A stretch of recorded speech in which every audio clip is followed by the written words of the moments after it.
everyone, welcome back to Very Factual. I am your host, Izabella. Kayla will not be joining me on today's episode, but I have such a packed episode for you today. We have, of course, the Premier League recap for match week 4. We have the Champions League draw. I have a couple comments on some Europa League groups, and of course, transfers, because the transfer window has closed in the Premier League, and there has been so many amazing last-minute transfers. But we'll kick it off in the Premier League, where Spurs bounced back after their loss to Fulham with a 2-5 victory against Burnley.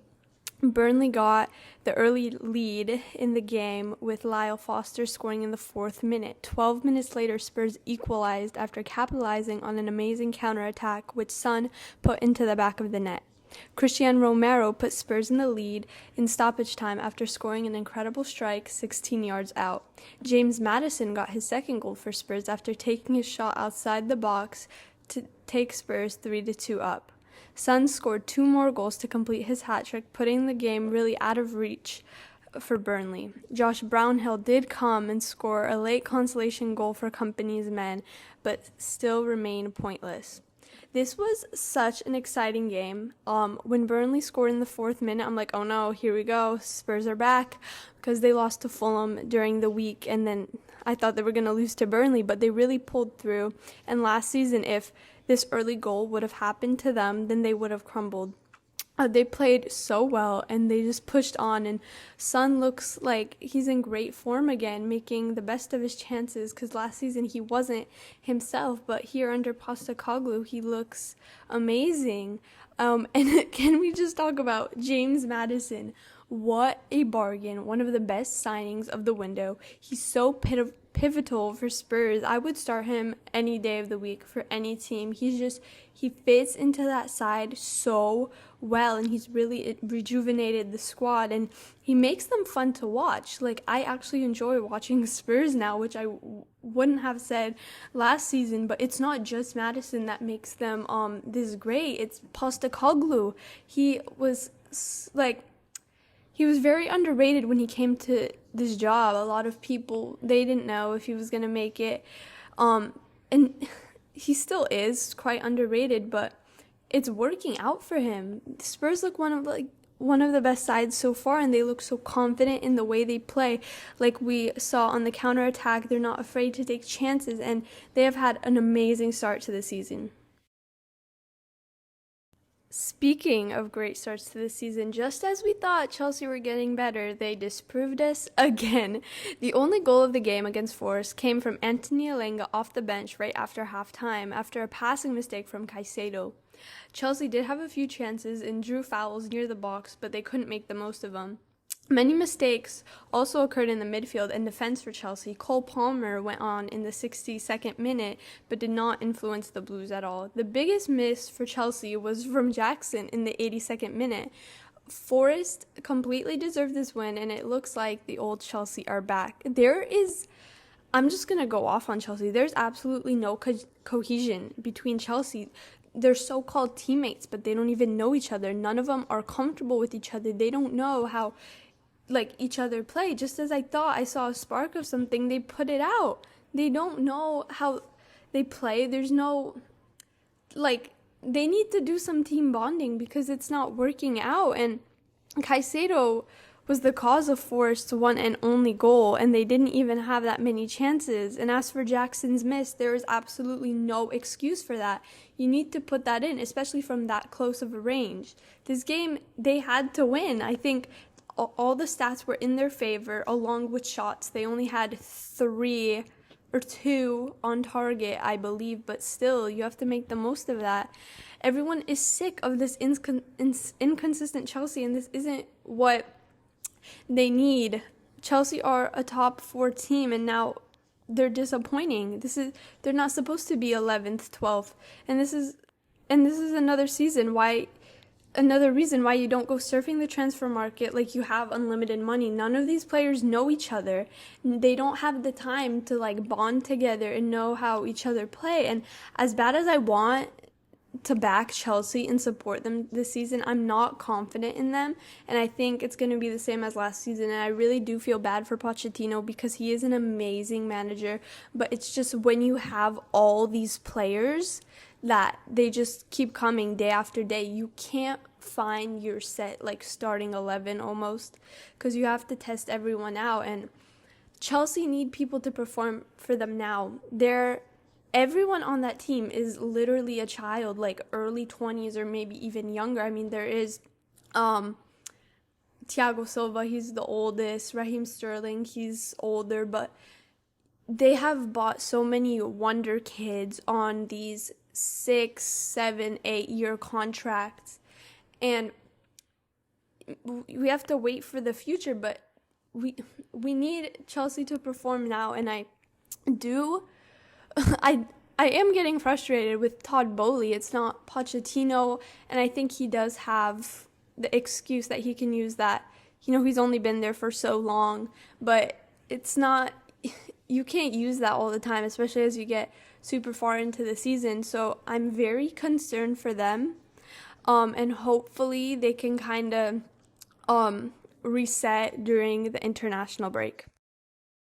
Pep Guardiola is still out after his back surgery, but that did not stop City from running over Fulham. Jeremy Doku made his first start for City, while new signing Matheus Nunes started on the bench.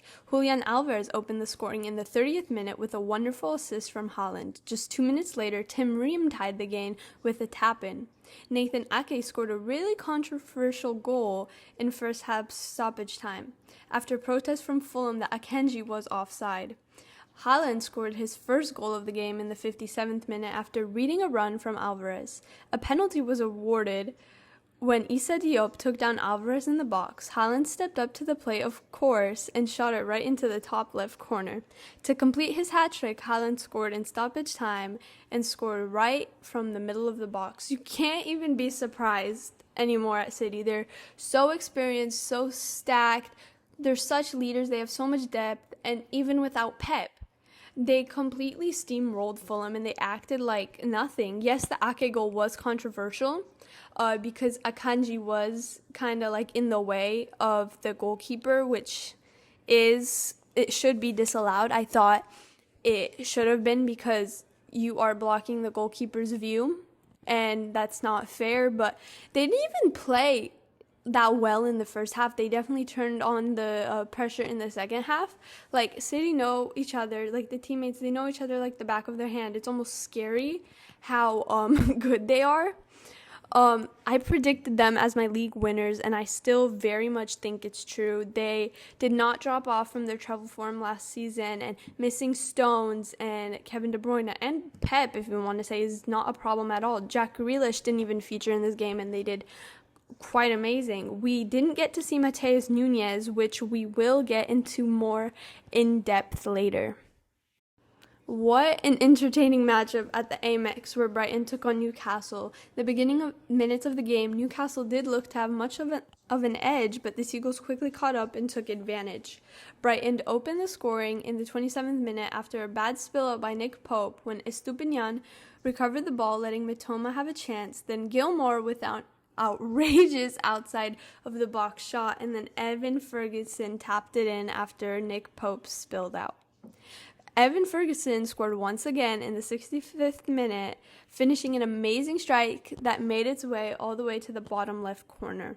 Brighton put the game to bed in the 70th minute when once again the 18-year-old Irishman completing his hat trick, making it the third hat trick of this game week. Callum Wilson scored a consolation goal in the 92nd minute, but it did not mean much to Newcastle. Newcastle haven't started their season off that well. Their only win, it was against Aston Villa in the first game of the season, but even then it looked pretty much 50-50, and this game really showed us their weaknesses. Newcastle did have a couple chances in the first 10 minutes, especially with Estupiñán starting off poorly, and then after that they let down and let Brighton take over, and Brighton didn't disappoint. the first goal, I do have sympathy as a former goalkeeper. When a ball is hit that hard straight at you, it's hard to keep hold of it. But the other two goals, they were very lazily defended by Newcastle. Evan Ferguson had so much room when he scored his second goal. It was insane. There was absolute no pressure on him. Newcastle weren't able to be creative, and Bruno Guimaraes and Joe Linton did not play well at all this game. Their defense also made some stupid challenges and mistakes, and Brighton, 1,000% deserved their victory, and it looks like Brighton should be in the UCL, not Newcastle, and it shows that Brighton's loss against West Ham meant nothing to them, and I think it's very concerning for Newcastle. I think since last season they didn't have any pressure on them to achieve these top 4 spots, but they completely overachieved, and now this season there is pressure on them because we saw how well they could do, and it's quite concerning. And if they keep up this form, they are not going to stand a chance in the Champions League, which we will get to a little bit later. But I'm kind of upset because I really do like Newcastle as a team. I think they're so fun to watch. I watched the We Are Newcastle United documentary, and there's amazing unity in that team. Eddie Howe is an incredible manager, probably one of my favorites in the Premier League right now. But they really need to get back to pace. It's kind of scary how once there is pressure on you to perform so well that the whole team crumbles, because they're not going to last long. Liverpool cruised over Aston Villa with 3-0 victory on Sunday. The Reds took the lead home early when a corner found its way to Dominic Szoboszlai, unleashing a screamer for his first Liverpool goal. More injury concerns for Villa when Diego Carlos had to go off and Leon Bailey came and replaced him. In the 22nd minute, Liverpool doubled their lead when Villa's Matty Cash rebounded Darwin Núñez's shot into his own net. The final goal was scored by Mo Salah, whose Saudi Arabia links seemed to keep getting stronger. The Egyptian capitalized on Núñez's flick toward the back post. But sad news for Liverpool, as it looks like Trent Alexander-Arnold had to limp off injured for making another defense's absence following Van Dijk's suspension. And kind of elaborating on that, on Tuesday, news came out that Virgil van Dijk has been charged with alleged abuse towards a referee during last week's clash with Newcastle. Van Dijk violated FA Rule E3.1, which says you cannot, as a player, use improper manner and quote abusive and insulting words towards a match official. And I'm glad that the PGMOL is taking real initiative this season and not letting the this referee abuse slide. Abusing a referee is not the way to go about it, and you have to respect their decision and walk off, even if you think it's the wrong one. Like we saw last season, major abuse of match officials like Jose Mourinho did last season in their Europa League final, and Jurgen Klopp has done it a couple times last season. And I remember just now an incident with Alexander Mitrovic last season where I'm pretty sure he hit the referee or something, and he had a 8-match ban, I believe, and it's not fair to the referee at all. They're out there making calls based on their best judgment, and you still have to respect it even if you do not agree. The rivalry continues between the Gunners and the Red Devils as it ended 3-1 after Arsenal set out a late 3-1 victory at the Emirates. Marcus Rashford broke the deadlock in the 26th minute, giving Man United a 35-second lead. Arsenal came right back with captain Martin Odegaard scoring, making a crisp, clean strike right past Onana.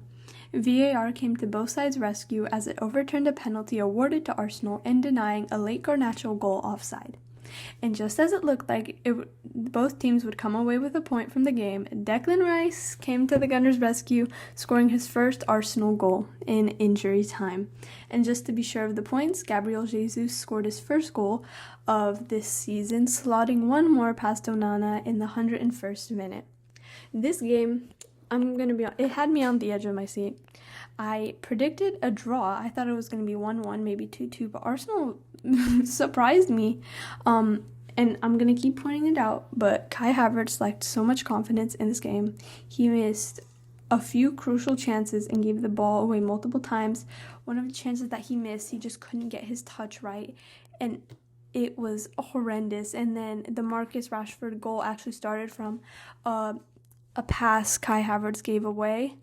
Arteta needs to take him off. He's not affecting the team positively in any way, and if you can't see that, I don't even know. I think anyone can tell you that he's not doing anything, and Arsenal can put someone so much better into the middle of the park.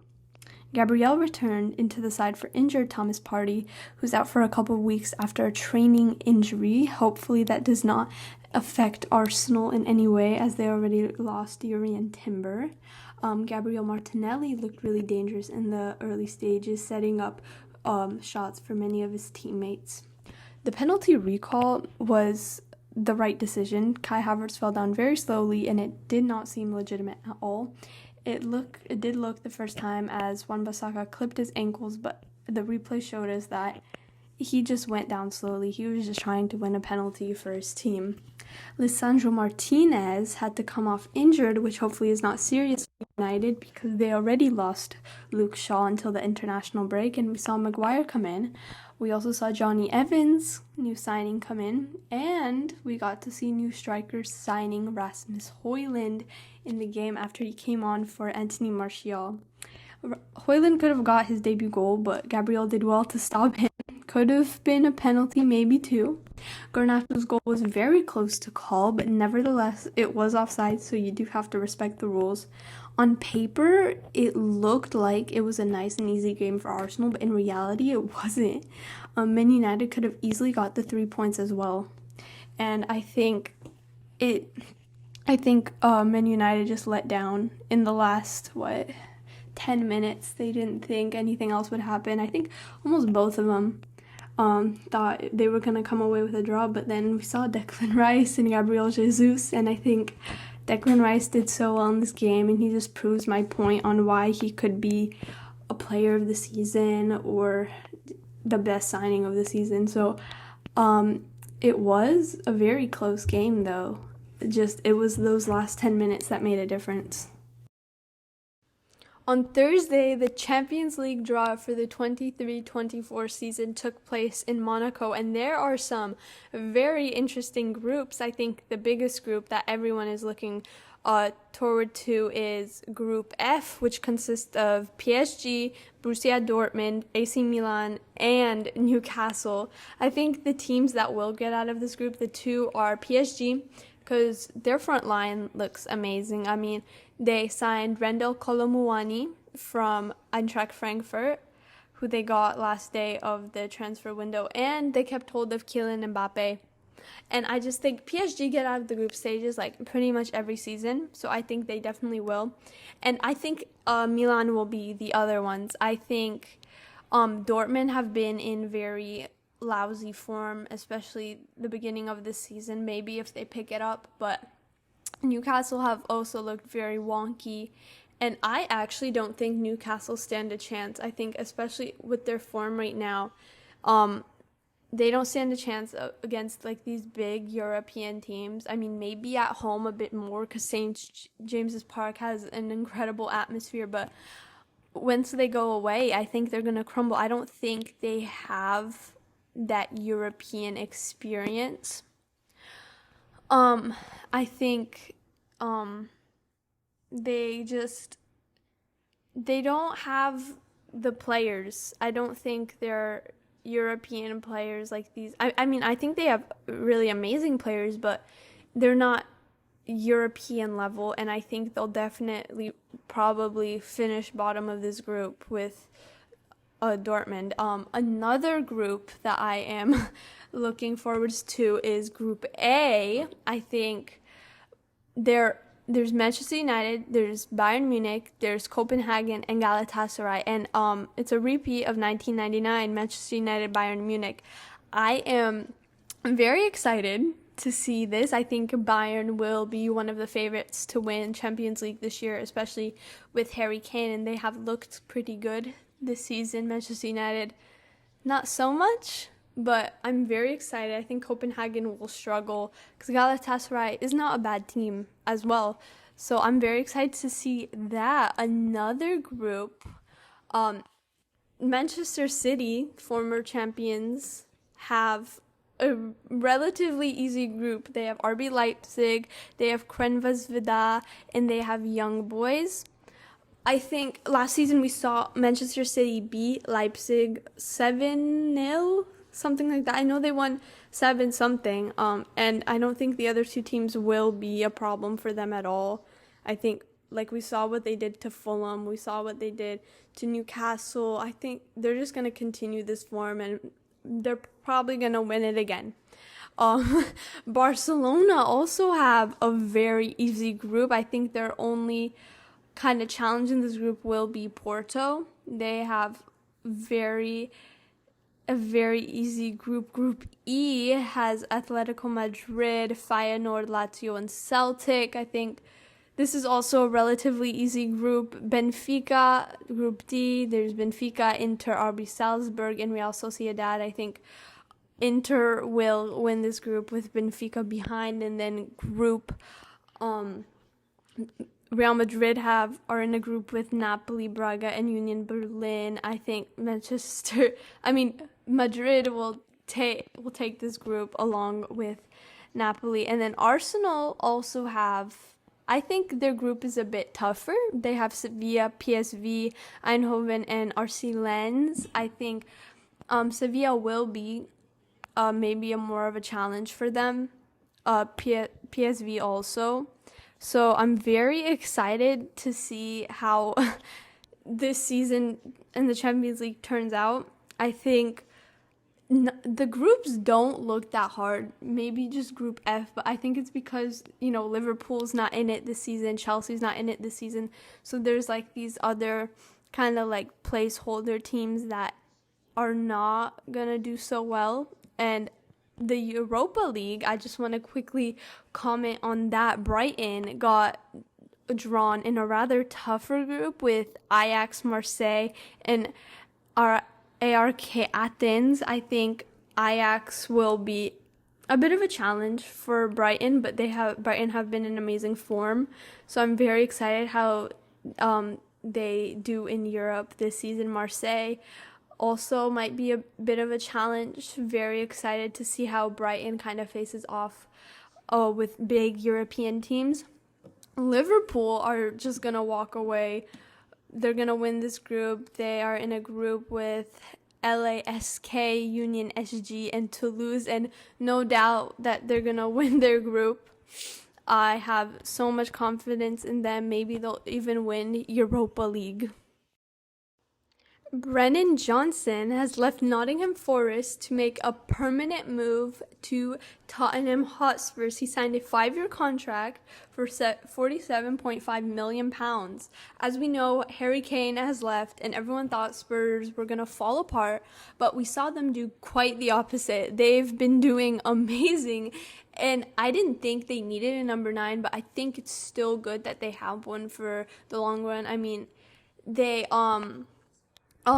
do have Richarlison, but we've saw he has not performed. I really do like Johnson as a player, and we saw how well he's done at Forest, but he's only been there in the Premier League for 1 season, and I think he's still considered by many like unproven, as he's only been there for 1 season. I think it's good for the future for Spurs. He'll really grow under all the experience in this team, and I'm really interested to see how Postecoglou starts him, maybe if he'll even start, and how he'll fit in with Son and Kulusevski. I think I would still consider his move a bit early. I think he could have waited a little bit more, but I love him as a player. I think he's a really good player, but he's not a clinical striker. He won't score the Harry Kane amount of goals each season. So I wonder if he'll start consistently or he'll be kind of like that more off the bench player. Liverpool added to their midfield one last time this summer, signing Ryan Gravenberch from Bayern. A 5-year deal for €40 million. I actually don't know how he'll fit into this team, as I've never seen him play, But another midfielder for Liverpool is, I guess, what's best for now. He's made 34 appearances for Bayern and had 1 goal. He wasn't really a Bayern starter, but Klopp has success with Dutch players like Van Dijk and Gakpo, so we'll see how this goes. And I think Klopp sees more of like the Ryan Gravenberch from Ajax. I think that's what he sees, and I think he thinks he'll get like that Ajax player out of him because he did really good for Ajax earlier in his career, and I think maybe he'll fit into Liverpool better with their 4-3-3 because that's not how Bayern played, and hopefully he'll be able to flourish. Liverpool's transfer window hasn't been the best, in my opinion. I mean, McAllister, don't get me wrong, McAllister and Dominic Szoboszlai were incredible signings, but they could have got Caicedo. They got Wataru Endo, which he looks like a very underrated player. Liverpool could have even got Jude Bellingham, but that was off quite a bit. I feel like Liverpool usually has really good windows. I mean, they signed some good players this season, but I'm not getting, because I remember when they brought in Luis Diaz, I was very excited for it. But even with McAllister and Szoboszlai, I think they're like the best signings this season for Liverpool. But I think their transfer window has been like, if I were to give it a grade, it would be like B. A surprising move this transfer window is when Man United decided to sign Sergio Reguilon on loan from Spurs. Reguilon came in for that security at left back after Shaw got injured because they don't have a direct replacement there. He does have experience both in La Liga and Premier League. He did kind of become that forgotten man at Spurs. He's been crucial to Spurs early on in his career, and he excels at pressing and defending high up the pitch. I think he'll be good for now just to cover for Shaw until he comes back after international break and just if he ever gets injured in the future. So I think it's good that United to address their needs, but we haven't seen consistency from Reguilon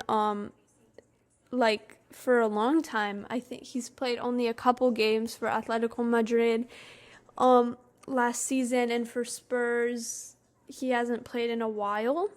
So I kind of wonder why they got him out of all other players that they could have get, but it is only a loan deal.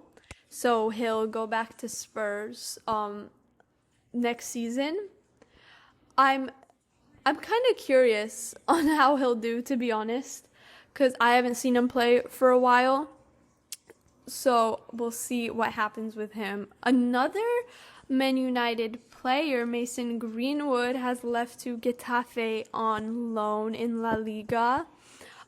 This is obviously because all the controversy that is surrounding him currently, and Man United do not want him back and have made that decision, so he's going to be in La Liga this season. Callum Hudson-Odoi, former Chelsea player, has left after 16 years at the club to Nottingham Forest on a permanent transfer. Nuno Tavares, Arsenal player, has also left to Nottingham Forest. Timothy Castagne signed for Fulham after being relegated with Leicester. Everton's fifth arrival of the summer, they signed Beto from Udinese. Brighton signed teenage midfielder Carlos Baleba. Dean Henderson left Man United after 12 years on a permanent move to Crystal Palace. Rob Holding, Arsenal player, also left to Crystal Palace on a loan deal, I believe, for £2 million. Neil Maupay has left to Brentford for a re-sign and a loan. And some transfers outside the Premier League, which I am very excited about. João Cancelo and João Felix, both Portuguese internationals, join Barca on a season-long loan, both of them. For João Cancelo, I think it's good for him. And for Barca, Cancelo can be one of the best defenders in the world sometimes, and we saw that at City. Things didn't work out towards the end at City and at Bayern like we saw last season, but we saw what he's capable of, and he's so proven and experienced, and I think he'll fit right in. His decision making can be a bit poor sometimes, and we've seen in the bigger games that he does have kind of like a howler, but every player has that sometime in their career. He covers 2 to 3 positions that makes up for his blunders, and comparing to what right backs Barca have currently, I think he's much of an upgrade, and I'm very excited to see how he plays out in Barca this season. So on João Felix, Barca do have a lot of creative players. In their midfield is very stacked, so I don't see how he'll fit into Barca, even like start. I think Xavi has his guys and probably doesn't need the João Felix problem. I love João Felix personally. He hasn't been consistent for a while, and he needs to go somewhere where he can flourish and start all the time and just play. And I will be honest, I did really like him at Chelsea. I wish he stayed at Chelsea. He gave me some hope. We saw in the beginning when he came for a loan. I think if he was at Chelsea for a bit, we would be able to see him consistently, but obviously Pochettino didn't want him for probably the same reasons as Xavi. But I do feel bad for João Felix. I think I highly rate him like a lot, and he could be one of the best attacking midfielders in the world. He's just picking the wrong club, and no one wants to take a chance on him. And it's sad because he is still so young, and if things don't work out at Barca, I don't think any top club will want him anymore, and it's kind of a waste of a player because there is an incredible world-class player inside of him. It's just the club that he's picking. It didn't work out at Atletico Madrid. He hasn't been the same like when he played for Benfica. When he came to Chelsea, we saw a little bit of hope, and like I said, Pochettino didn't want him, and now he decides to go to Barcelona because it's a club he always wanted to play for. But I think you have to pick a club where you're going to play, not the club that you idolize. Another PSG soap opera finally came to a close as PSG got Randall Kolo Muani on a £77 million deal is what is rumored. Eintracht Frankfurt were keen on not letting Muani go, but PSG have convinced them to part ways with him. Muani is publicly made known that he wants to join PSG, and his dream came true. Such an amazing player for Frankfurt. He's really made himself known last season by scoring 15 goals and producing 14 assists, and it is a blow for Frankfurt as they are now lined up with no replacement for Muani, and PSG got what they wanted, and I'm actually very excited how he fits in with his fellow French internationals. Some more games in the Premier League included Luton Town playing their first game at home versus West Ham. West Ham obviously won the game 2-1 with Jared Bowen scoring in the 37th minute, Kurt Zouma scoring in the 85th minute, and Anderson scoring a consolation goal for Luton in the 92nd minute. Sheffield United and Everton got their first points of the season, tying 2-2 with Decore scoring in the 14th minute, Cameron Archer scoring in the 55th minute, Pickford scoring an own goal in first half stoppage time, and Danjuma equalizing the game in the 55th minute. Brentford took on Bournemouth at the G-Tech Community Stadium. Matthias Jensen scored the 7th minute, Dominic Solanke scored in the 30th minute, David Brooks scored in the 77th minute, and Brian Mbeumo scored in the 93rd minute. Crystal Palace took on Wolves. Odsonne Odegaard scored 2 goals in this game in the 56th and 84th minute. Hui Chan scored in the 65th minute. Eze scored in the 78th minute, winning the game for Crystal Palace, and Mateus Cunha scored in the 96th minute. So that is all for today's episode. Thank you everyone for tuning in, and we'll see you next week. Don't forget to follow us on Instagram and YouTube at Very Factual Podcast.